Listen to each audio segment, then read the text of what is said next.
There's a moment when you look at an old photograph when time briefly loosens its grip. For just an instant, the road is empty again. The hedges are lower. The sky seems larger.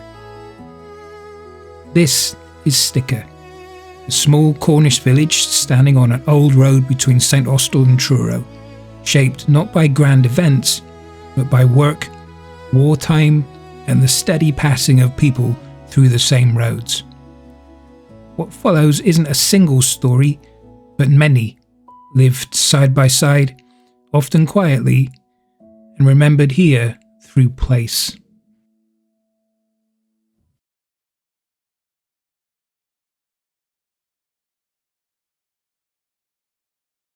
Sticker has existed for centuries. Its name appears in records as far back as the 15th century, spelled in different ways, written by different hands. No one can say for certain where the name comes from.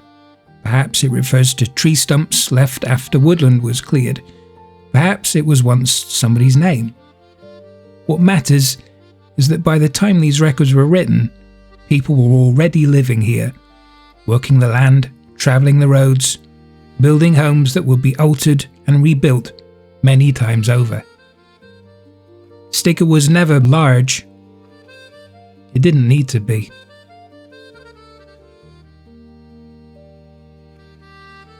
This record aims to offer an insight into Sticker as it was many years ago, through to more recent history. By its nature, the village evokes fond memories of childhood spent among friends. Those years represent a slower, more relaxed way of life, and look at how the village and its residents have adapted over time.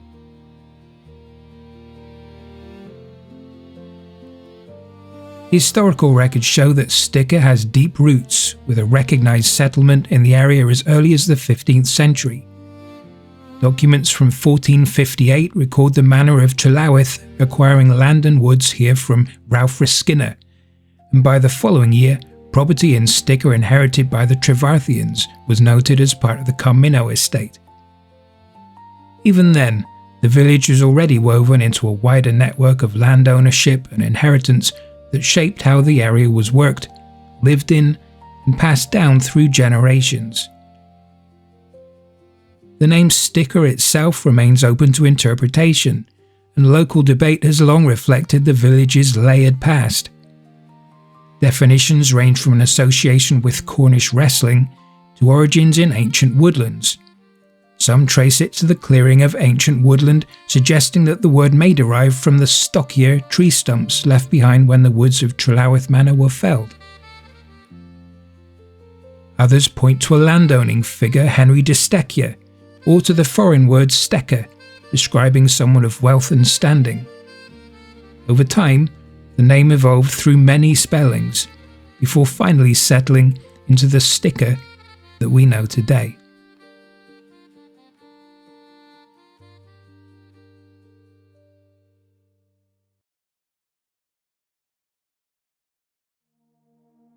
Travelling the old main road between St Austell and Truro, there's little at first glance to suggest how completely mining once shaped the countryside, but the traces remain for those who know where to look. High above the Penchuan Valley and Polguth, the engine house at South Polguth still crowns the hill. Further on above Hewas Water lies the Vent and Win engine house and its tall chimney stand, alongside the stacks of Great Daugus, quiet monuments to an industry that once dominated both land and labour. Mining here reaches far back beyond recorded history. Early accounts speak of Phoenician traders bartering for Cornish tin along the creeks, and the landscape itself still hints at much earlier occupation. Suggestive evidence of prehistoric or Iron Age settlement survives in the form of a potential round near South Polguth Mine, and a large enclosure on Trelawth Common, suggesting that this ground was worked, settled and valued long before the coming of steam and industry. By the 18th and 19th centuries, mining had become central to village life. The Great Hewas Mine was a significant local employer. In 1753, William Price recorded the discovery of a tin stream on the Trewithen estate, and by 1860 the mine was producing over 1,000 tons of tin ore. Dowgus mine was being worked in 1823, and by 1860 more than 200 people were employed, men, women and children, their lives bound to the risks of underground work. Closer to the heart of the village, Kingsdown mine, also known as the Sticker mine, briefly yielded rich nickel and copper ore at Pengelly Farm, before closing towards the end of the 19th century. Though the industry has long since fallen silent, its imprint remains. The engine houses, chimneys and spoil heaps at Dowgus, Bentonwyn and South Polguth still punctuate the skyline, visible for miles around. Field boundaries, tracks and even the shape of the land itself bear witness to centuries of extraction, a reminder that the modern village stands upon a landscape shaped as much by what was taken from the ground as by those who lived and worked upon it.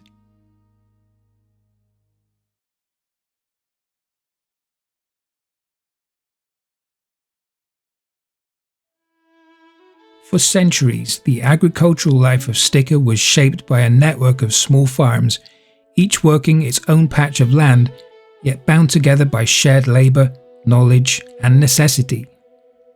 Much of this farmland has since given way to housing, but the patterns of fields, lanes and boundaries still trace the village's working past. During the Second World War, these farms were largely insulated from global upheaval. Food was plentiful, animals provided meat, vegetables grew in abundance, and the land continued much as it always had. In the years immediately after the war, the countryside remained largely unchanged, the landscape still governed by tradition rather than technology. Hillside Farmhouse, and later known as Trewill Cottage, was run by Jane and William Banfield. Jane, widely known as Griggers, was a formidable purchaser of livestock and a judge of quality whose reputation travelled well beyond the village. One story recalls her returning a calf to its seller after discovering that its nose, which she insisted must be black, had been artificially darkened with black lead. It neatly summed up her standards and her authority. By the 1960s, the land belonging to Hillside Farm was sold for development, leading to the construction of the Hillside Estate on the western edge of the village. With it came the end of a familiar sight, cows ambling down St. Stephen Road on their way to the milking parlour, stopping to graze the hedges as they went.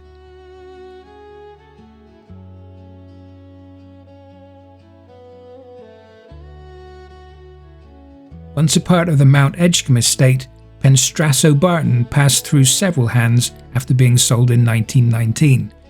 First to Mr. Thomas, then to Mr. Stocker, then Mr. Swin, and eventually to Mr. Thomas Home. Mr. Home was not a farmer by background, but a retired Scottish naval officer. In 1946, right after the end of the Second World War, he invited Edward Lawson, inevitably known as Jock, to move down from Kelso in Scotland to take on the farm. The offer came with a remarkable assurance: if at any point over the next 10 years Jock and his family wished to return to their homeland, the journey would be paid for in full.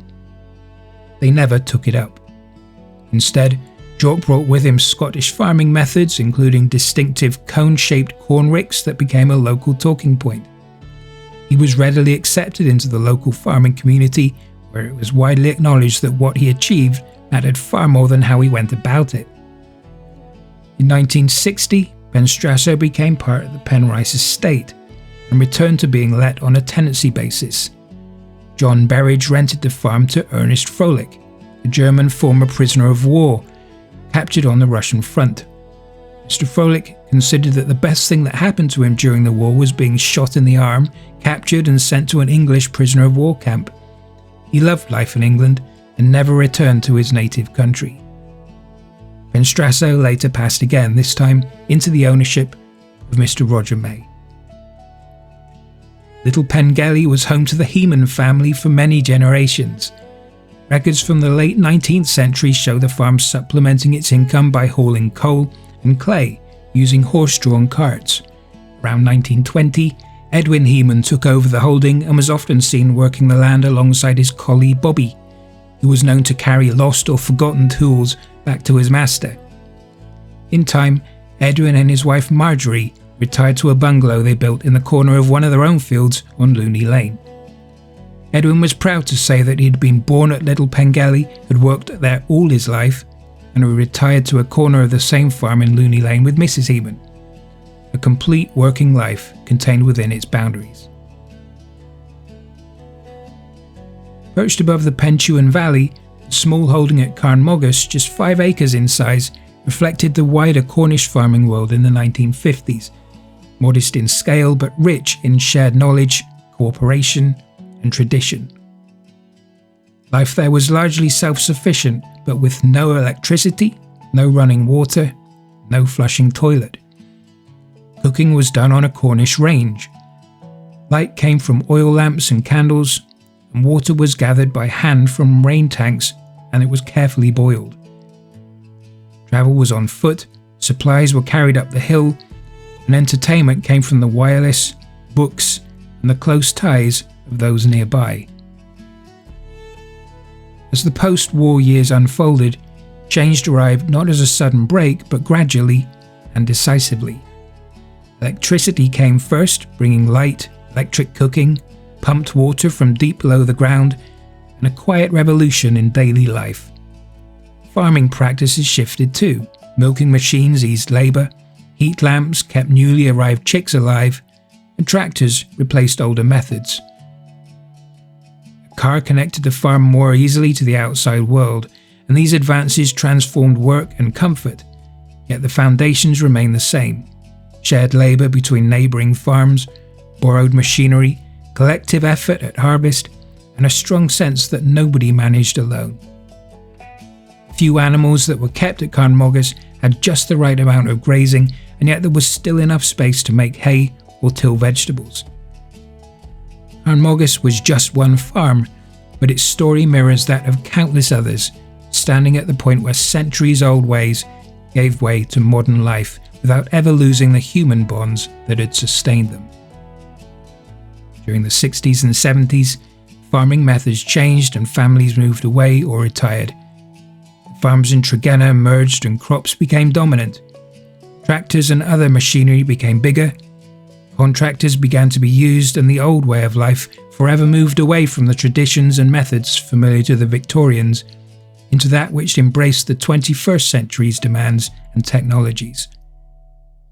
Carnmogus became a caravan site. In the end, visitors paid more than chickens.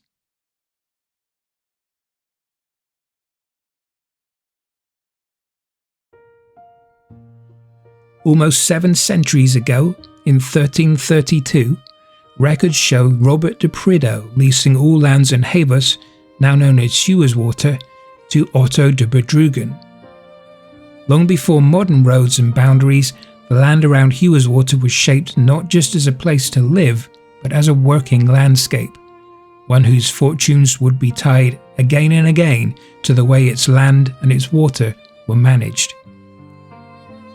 The origin of the village's name has long been debated, though many theories point to the Hewish family, substantial landowners whose estates stretched across Cornwall, Devon and the Isles of Scilly until the early 15th century. The name appears in many forms across medieval records, before eventually settling into the spelling that we recognise today. So dominant were the Hewish estates that tenants were instructed in their deeds to keep the leats clear, ensuring a steady flow of water to the mill at their farm in Looney Barton, and in doing so, guaranteeing the free passage of what became known as the Hewish Water. That's only one theory of many. Another interpretation looks not to landholding but to landscape. Hewas Water became a favoured summer residence where both people and animals benefited from the river's constant supply. From this comes the idea that Hewas means summer farm, a seasonal refuge rooted in the Cornish language. Even the question of whether Hewas Water is one word or two has remained unresolved, with both forms in use since the 16th century. As with Sticker, mining would come to dominate the area. Tin mines provided the main source of employment, and Hewas Water was home to some of the most productive workings in the district. Today, passing the western end of the Sticker bypass, the engine house at Ventonwen Mine still stands as a landmark, a reminder of the industry that once drove the village's economy. Hewas Water also briefly looked skyward. In the early 1930s, the Cornwall Aviation Company operated from a nearby field, where Captain Percy Phillips flew his aeroplane from land near Dowgis. For 5 shillings, locals could take to the air for a scenic flight over the Cornish countryside, a fleeting moment when this small village found itself connected to a far wider world.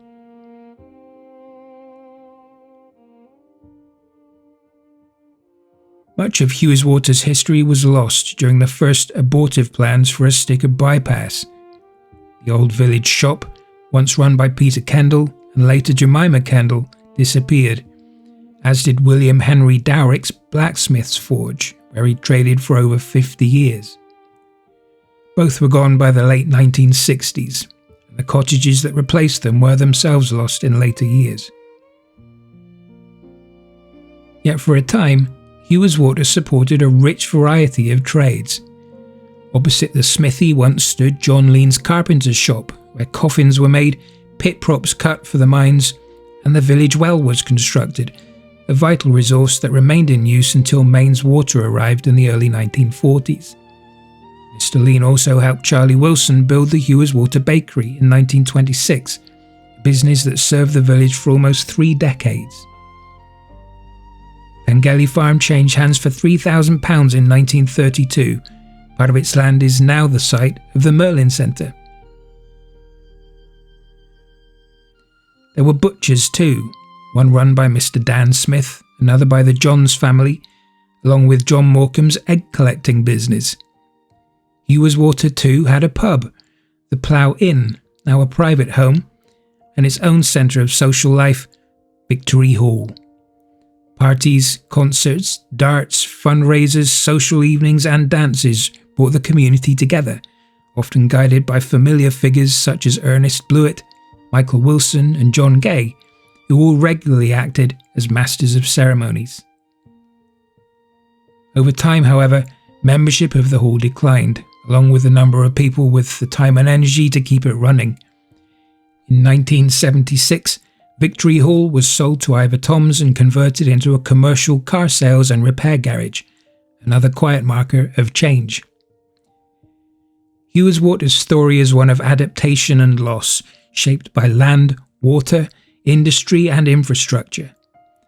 Though much has disappeared, the layers remain, in names, in records, and in the memories of those who knew it as it once was.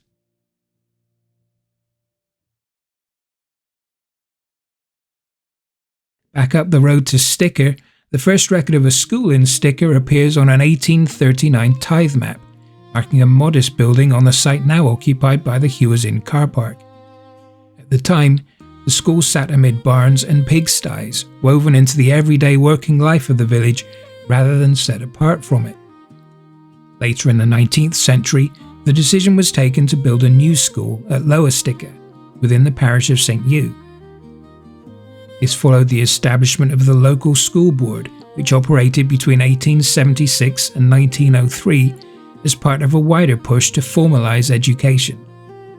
The new school building was completed in 1878, providing a dedicated space for learning in Sticker.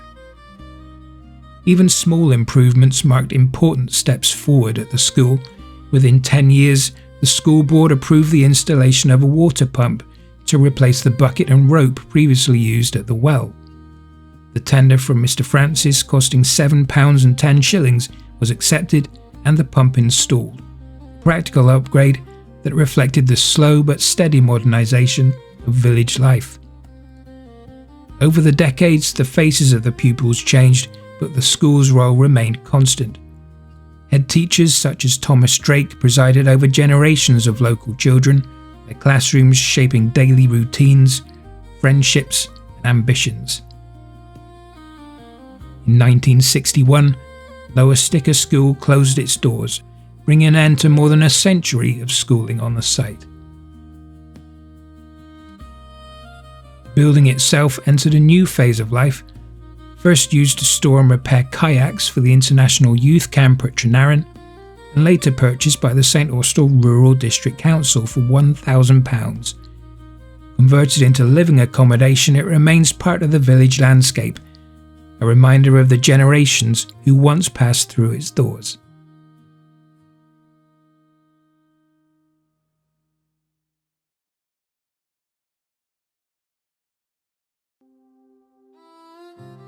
From the mid-18th century, Methodism came to dominate religious life across Cornwall, offering hope, salvation and community to mining and industrial families whose daily lives were marked by hardship and uncertainty.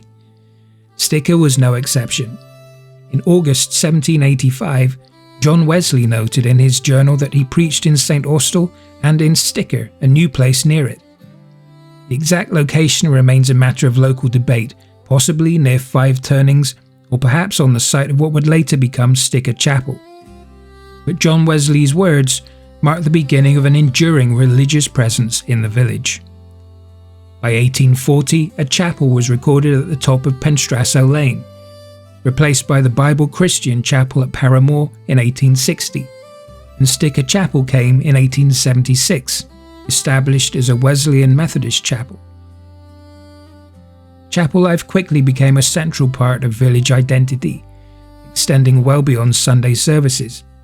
Tea treats, games, outings, nativity plays, and the eagerly anticipated mystery trips shaped the social calendar, with generous saffron buns a highlight for many. Paramore Chapel continued to serve the community well into the 20th century. In 1952, it received a new organ, a sign of its continuing importance.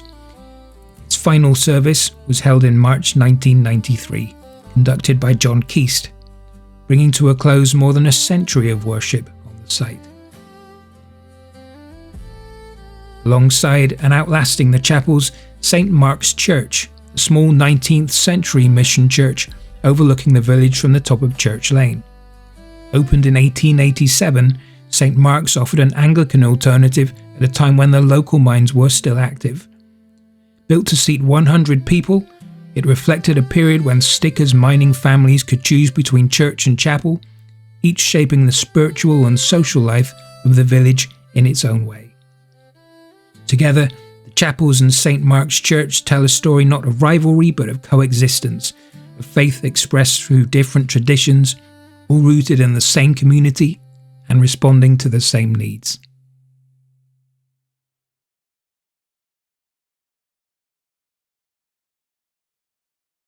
Known over the years as the Great Hewas Inn, the Hewas Inn, or simply the Hewas, the pub has stood at the heart of village life for more than 2 centuries. In July of 1812, Walter Whitehair and his wife Elizabeth purchased land for an inn, establishing what would become a social anchor for the surrounding community. Their fortunes were almost immediately tested when a devastating fire destroyed the premises less than 6 months later, an early reminder that the inn's history, like the village itself, would be shaped by resilience as much as continuity. Alongside the main inn, miners also frequented a smaller beer retail outlet in 4th Street at what is now Pendragon Cottage. Operated by Walter's son Joseph Whitehair, the building was likely too small for drinking on the premises and probably served as an off-sales outlet instead. By 1856, records confirm the existence of both establishments, the Great Hewas Inn, then run by Robert Huddy, and Joseph Whitehair's beer shop, together reflecting the demands of a growing mining population. By the turn of the 20th century, the inn was in the ownership of the Jenkin family. The landlord, John or Jack Jenkin, combined his role behind the bar with farming a small holding behind the pub, selling milk to the village and putting the land to practical use. The farmyard doubled as a skittle alley, where players would hurl a square block of wood, known as a cheese, at the pins. The pub also brewed its own beer at this time, drawing water from a deep well in the yard. tying the craft of brewing directly to the land beneath it. In September of 1927, the inn was purchased by St Austell Brewery, marking the beginning of a new chapter. Inside, the Hewas was divided into 3 rooms, the lounge bar to the left as you entered the public bar, and a small darts room nearest the road. Each space had its own character, but together they formed a familiar and welcoming whole. During the Second World War, the Hewas took on an even greater role as a centre of community spirit. At Christmas, the pub became the gathering place for village sing-songs, with voices raised to 20,000 Cornishmen going up Camborne Hill and the old rugged cross.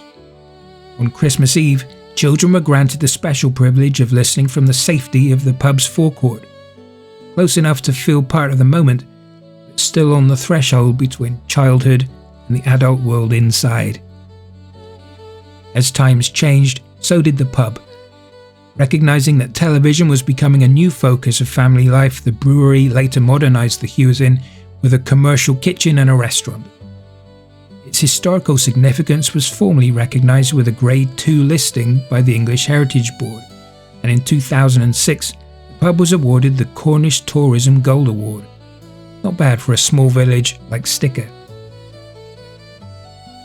Through fire, change and generations of voices raised in song, Hewas Inn has remained more than just a place to drink.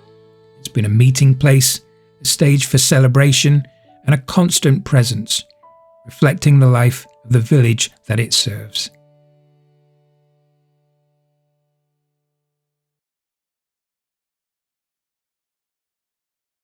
The history of Sticker Football Club is one of determination rather than continuity. From its earliest days, the club has been formed and reformed, disbanding no fewer than 5 times, a pattern that mirrors the changing rhythms of the village life itself. One of the first recorded teams, playing in 1911 in black and amber colours, included familiar village names as Frank Banfield, Edwin Heeman and Jack Jenkin, already tying the club firmly to the community that it represented. Between the wars, the club was revived and entered the St Austell District League in 1920. Matches were played in a field opposite the old Highlands petrol filling station, at the top of the hill leading out of the village towards Truro. But the revival was short-lived, and by 1929 the club had once again folded, only to be re-established in 1933. Players changed in a small hut opposite the post office before making the uphill run to the pitch, a routine that was taken as a part of the game rather than an inconvenience. After the Second World War, the club returned yet again, forming in 1948 at a ground in Trellouth. Despite these efforts, the club folded once more in 1952, this time through lack of funds and officials able to take on the administrative burden. The modern chapter of the club began in 1968 in March, when the club was reformed at the village hall. The hall became headquarters, and for 5 shillings a week, the cellar served as a changing room. After the match, players took the half-mile trip from the new pitch at Rose Hill beside the police station back to the hall to wash in a single tin bath of warm water placed in the middle of the floor. It soon became clear that something more permanent was needed. Later in the 1960s, the club was offered a field owned by Mr. Ron Haley at an annual rent of £50. He threw in a disused cowshed, and Sticker had its first proper changing rooms, and part of Ennis Farm was transformed into what became Burngullow Park. Success followed quickly. Under manager Sid Phillips, the first team won 4 cups in the following season, with Morley Ellis setting a remarkable club record of 74 goals. The Cornwall Combination League Cup was added in the 1972-73 season, and in 81-82, Sticker became East Cornwall Premier League champions. Trophies continue to arrive, marking the most successful period to date in the club's history. Off the field, the same spirit prevailed. In 1990, the club purchased the freehold of its 3-acre site from Mr. Haley for £23,000, and work began on a modern clubhouse and changing rooms. Much of the construction was carried out voluntarily, again, by club members in their spare time, free of any charge, a tradition of shared effort that has endured ever since. Today, Byrngullow Park remains a focal point of the village. Beyond football, it hosts parties, fundraisers, vintage rallies and road races, and the Cornwall County Football Association has used the ground for cup semi-finals and finals on several occasions. Like the club itself, it has endured through change, carried forward by volunteers and local pride. In doing so, Sticker AFC has become woven into the everyday fabric of the village, one thread among many that, together, tell the story of life in Sticker through the years.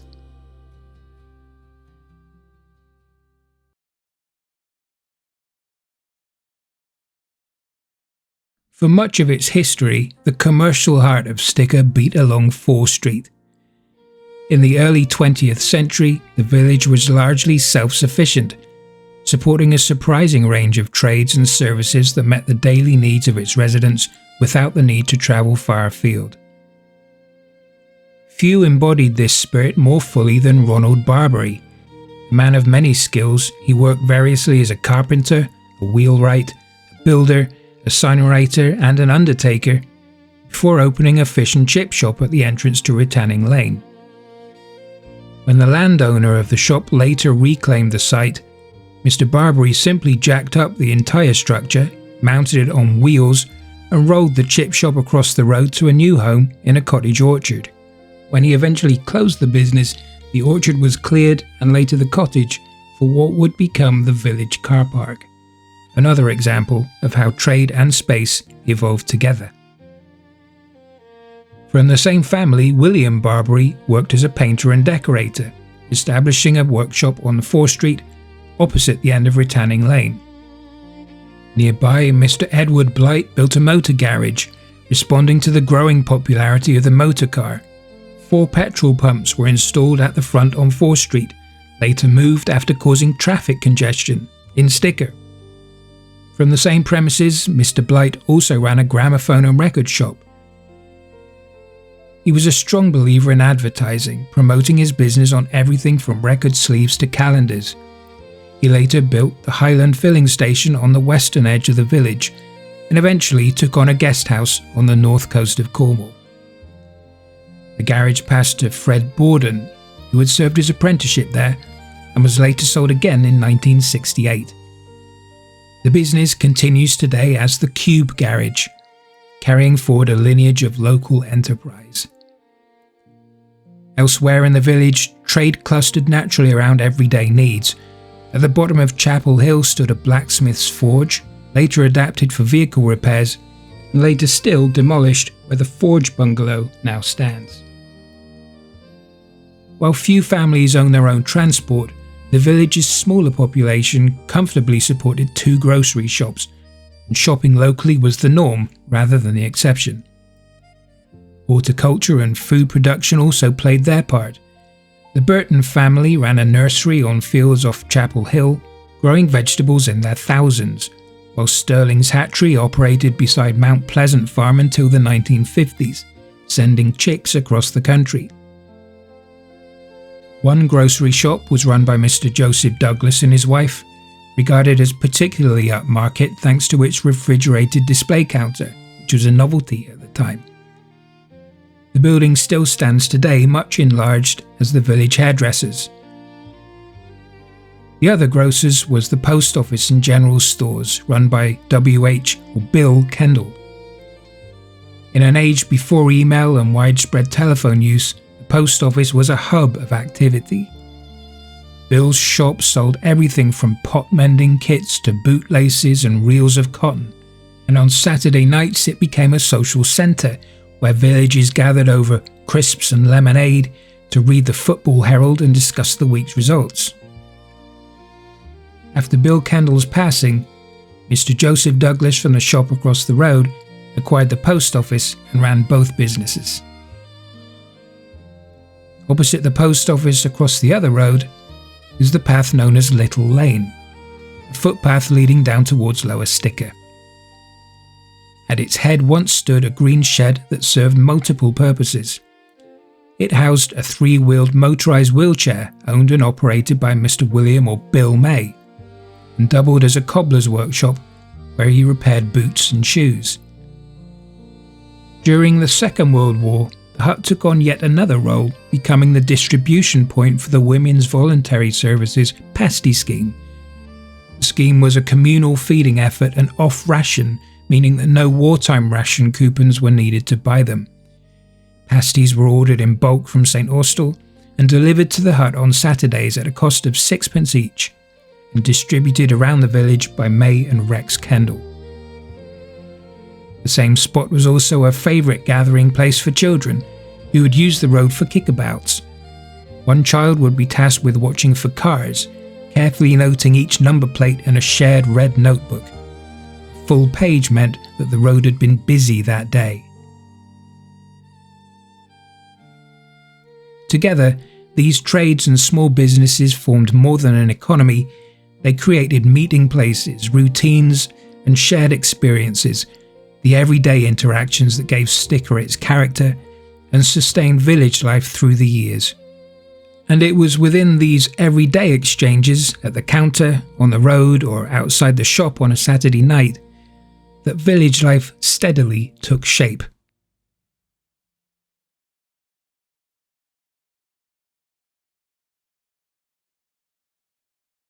At the heart of village life in Sticker is the Sticker Village Association, whose primary role has long been the care and stewardship of shared spaces, most notably the village hall and the playing fields. The village hall began life in 1885 as a reading room, first occupying a single room in a private house before moving 2 years later into a purpose-built structure of its own. Here, people gathered to read the daily papers and periodicals, titles such as Poultry World, Mining Journal, and London Magazine, and to discuss the events of the day. In 1937, the building was extended, and over time it became a centre for billiards, darts, concerts, and meetings. Gradually, it took on the name it still carries today, Sticker Village Hall. Sticker's playing fields were created out of the belief that children should have a safe space to play, away from the dangers of the road. On the 4th of June 1930, the Royal Cornwall Gazette reported the opening of a new children's playing field, the Lower Playing Field, formerly opened by Mr. Croggan of Grampound. Just over £100 was spent, and while the scheme was considered too small for national grants, outside support helped provide basic equipment. What became known as the Lower Playing Field was originally a sloping piece of land, later partially levelled to allow for football and organised play. Over time it became closely linked with the reading room and later the village association, eventually coming under the care of what would become the Sticker Village Association. Towards the end of the 1960s, concerns over a proposed route for a new Sticker bypass raised the possibility that the playing field could be lost. In response, land at the top of St Stephen Road was purchased by the parish council in the early 1970s to safeguard future play area. This second site became known as the Top Playing Field and outlived the first plans for the bypass. By the late 20th and early 21st centuries, attention turned to the future. New safety standards, aging equipment, and changing expectations made redevelopment unavoidable. With the support of the parish council, the village association, and external funding, the playing fields entered a new phase. Modern equipment was installed, shaped in part by consultation with local children, and designed to serve a wide range of ages. The result was the transformation of the Top Playing Field into what is now known as Sticker Activity Park. Today, it's used not only by families from Sticker, but by visitors from neighbouring villages. The earliest records of carnivals in Sticker are thought to date back to the 1930s, and over the decades the carnival has become one of the village's most anticipated traditions. Carnival Week has always been about bringing people together, whether through a grand dance in the village hall or, more recently, a party in the park with live bands. Concerts, summer shows, barn dances, donkey derbies, treasure hunts, quiz nights and auctions have all played their part.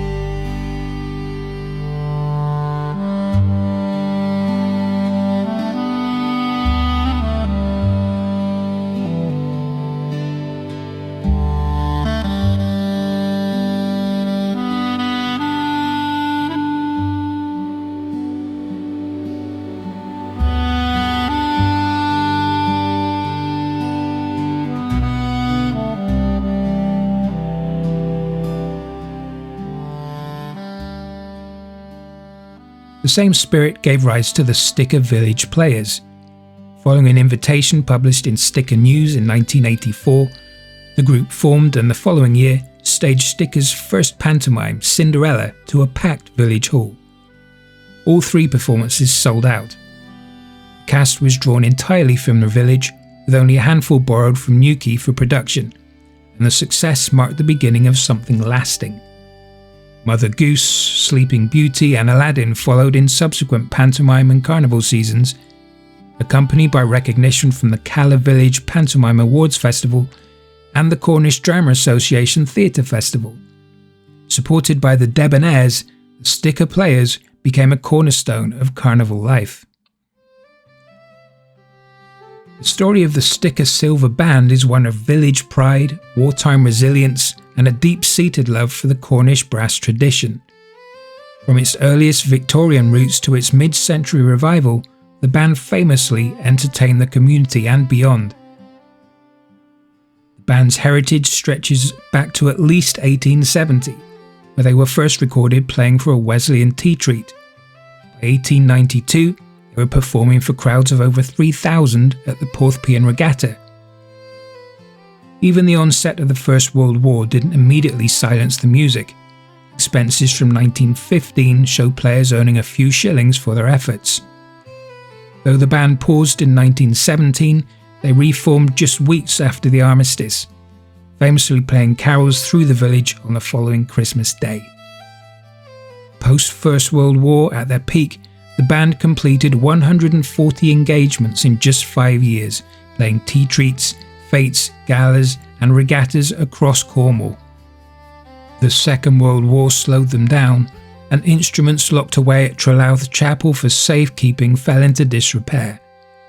Mr. Frank Hitchens and Sons led the fundraising effort. Rusted instruments were refurbished, and under Mr. Hitchens' leadership, the band became a fixture of the local tea treat circuit until its final performance in Mr. Hitchens' village of Polguth in the late 1950s. The area now occupied by the village car park was once the site of a cottage and orchard beside the recreation ground, with a fish and chip shop standing in one corner near the river. For much of the 20th century, the car park remained largely unchanged. At the start of the 21st century, however, growing demand for parking space made expansion unavoidable. The village responded in characteristically practical fashion. When the Cornish Guardian launched a competition to reward the community that increased its recycling effort the most, Sticker rose to the challenge and won. The prize, £10,000, funded a new bus shelter, a small garden, additional parking spaces, and a granite wall around the perimeter. It was a modern solution achieved in a very familiar way, sourced locally by Sticker villagers working together to solve a shared problem.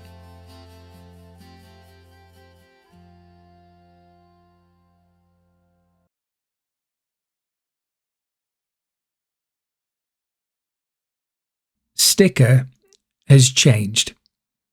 Fields became houses, chapels grew quieter, the road grew busier, and yet the shape of the place remains. The rise of the hill, the flow of the river, the sense that this is somewhere that people belong. What gives a village its meaning isn't any single building or moment, but the accumulation of ordinary lives, lived close together over time. Sticker's story continues. Not loudly, not for attention, just steadily.